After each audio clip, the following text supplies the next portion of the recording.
3, 2, 1. Whoa. Before we get here, we need to do a bit of time traveling. I'm Fredia Lucas, animation historian and archivist.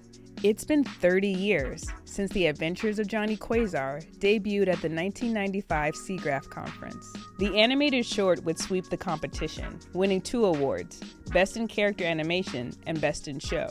The 46-second short was created by John A. Davis, animator, visual effects artist, and astrophotographer, and his creative partner, Keith Alcorn. We meet Johnny in space while he cruises in his rocket ship with his robotic dog, Goddard, when suddenly, Johnny and Goddard have to blast off to avoid an impending asteroid collision.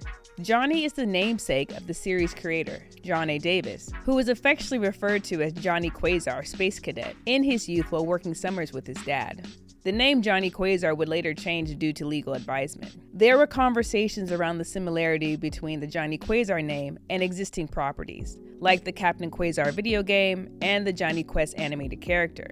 Over the course of 3 years of development, the Johnny Quasar name, design, and pilot would evolve. The concept would ultimately go on to expand the realm of possibilities for fully computer animated television series, carving a new lane for what was celebrated and cool within mainstream children's animation. Furthermore, John A. Davis and team would showcase that complex animation could be achieved on a smaller screen and leave an indelible impression on the world of CGI animation and children's cartoons. You may not initially remember Johnny Quasar, but perhaps another brown-haired, 5-headed, long-winded boy genius is coming to mind. I said 5-headed. 5-headed. Let me put you on game to Nickelodeon's first CGI Nicktoon. On July 20th, 2002, The Adventures of Jimmy Neutron Boy Genius touched down on screens worldwide. And in 2002, we're not talking about the streaming era here. We're talking about the slime era. The television series had a total of 3 seasons, airing from 2002 until 2006, and was created by DNA Productions. Yes, DNA Productions. You all remember Paul, right? Hi, I'm Paul. Hola, soy Pablo. Hi, Line.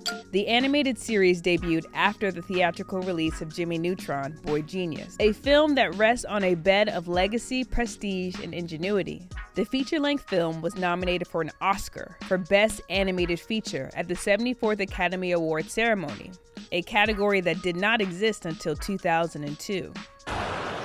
The art of animation has come a long way from the early days. Now, instead of being hunched over drawing tables, creating thousands of individual cells, animators are hunched over computer keyboards, creating thousands of merchandising opportunities. But some things haven't changed. The Pink Panther still can't adopt in Florida. The nominees are... Yes! Jimmy Neutron was nominated for the first ever Best Animated Feature Award. Jimbo did his big one on that. Hugh and Judy were proud, of course. Jimmy and the Brain Blast gang didn't win, but at least Jimmy and Goddard were able to attend the ceremony. And while Jimmy didn't go home with the golden statue, Shrek did, Jimmy was a good sport about it all. The inaugural class of nominees, including Jimmy Neutron Boy Genius, Paramount, Nickelodeon, Monsters Inc., Pixar, and Shrek, DreamWorks, were all computer animated films, each making a distinct impact on the role of computer-generated images in animation. In the case of the series, The Adventures of Jimmy Neutron Boy Genius, featuring Jimmy, Goddard, Carl, Sheen, Cindy, and Libby, the series blasted the expectations of what was possible for fully computer-animated television series and demonstrated that studios could replicate cinematic quality on smaller screens. Interestingly enough, much of the animated series, including the digital backlot, assets, and feature-like qualities, was designed during the production of the film. This was a strategic chess move by DNA Productions to guarantee continuity from the feature film to the series, and really hone in on the specificity of the Jimmy Neutron universe. Jimmy Neutron was revolutionary for its retro future style. And what makes it all the more remarkable is that Jimmy Neutron's signature look was achieved using commercial software rather than proprietary technology. This ushered in a new season for the animation industry and showcased the value of animation software and licenses being available for public use. Jimmy Neutron Boy Genius was the first 3D animated feature entirely produced using consumer software.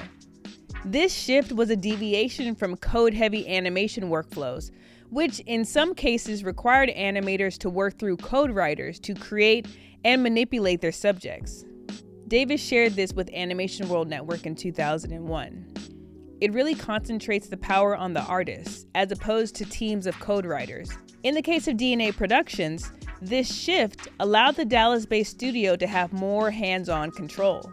This was particularly necessary as the studio was tasked with scaling its operations for the feature-length film from 16 people to a staff of 150 over the course of 24 months. The production team at DNA was building the rocket while they were flying it.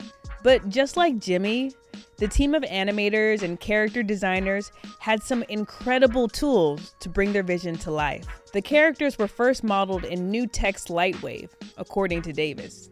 This included lighting, non-character animation, some crowd animation, and effects. Their skeletons were then added in PMG Group's Project Messiah for character rigging and animation. Adobe Systems Photoshop was used for texture painting, Magpie software from Third Wish Software and Animation for lip syncing, and Elias Wavefront's Maya Fusion for compositing. For those new to this terminology, which truth be told, I'm one of those people, okay? You see me raising my hand. The best way I can describe it is that utilizing publicly available software to make something as innovative, fun, and captivating as Jimmy Neutron was awe-inspiring. And I can't stress this enough. DNA Productions did this using publicly available programs, not proprietary ones. For context, films like Shrek and Monsters, Inc. use proprietary technology. According to a 1997 press release, DreamWorks utilized software like Soft Image 3D, which at the time was a wholly owned subsidiary of Microsoft, while Pixar developed its own software, Phys-T, which was added to their existing suite of IP-protected tools known as RenderMan. While other studios were advancing toward photorealistic images for facial animation and hair and clothing, Jimmy Neutron simply was designing for whatever looked cool. From the outset, I decided we were going to go with a cartoony design. I didn't want to get bogged down in cloth simulation or hair simulation, so we decided to make a sculpted graphic look part of the design sense. I didn't want things to look too real.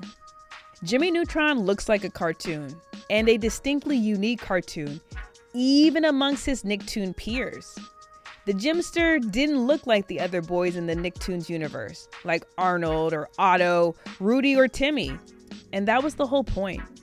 As a viewer, it was the outlandish and unrealistic depiction of life in Retroville that inspired me to be a super genius in my own right. Everything was Texas style in Jimmy's world, bigger. From the heads to the hair, the amusement parks to the cars, the ice cream to the big belly burps. We mustn't forget the allure of the purple flirt. Goodness! Excuse me. I don't look at CG as a way to replicate reality. I think there's something special about coming up with outlandish designs and doing them in 3D, which gives you an immediate cinematic feel. You get a cartoon that has some realistic shadows and reflections, but it doesn't look like it belongs in the real world. James Issac Neutron was the preteen tutor I needed to school me on the science fiction themes that inspired my most brilliant childlike imagination, like magnetic levitation or nanorobotics, mind swapping, time travel, and artificial intelligence.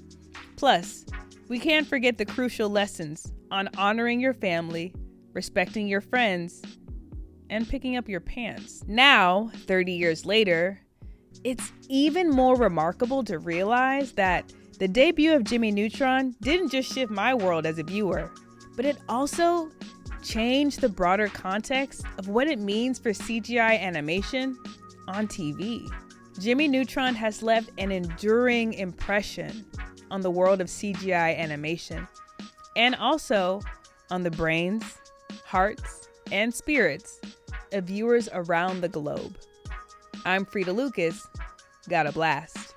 Got a blast.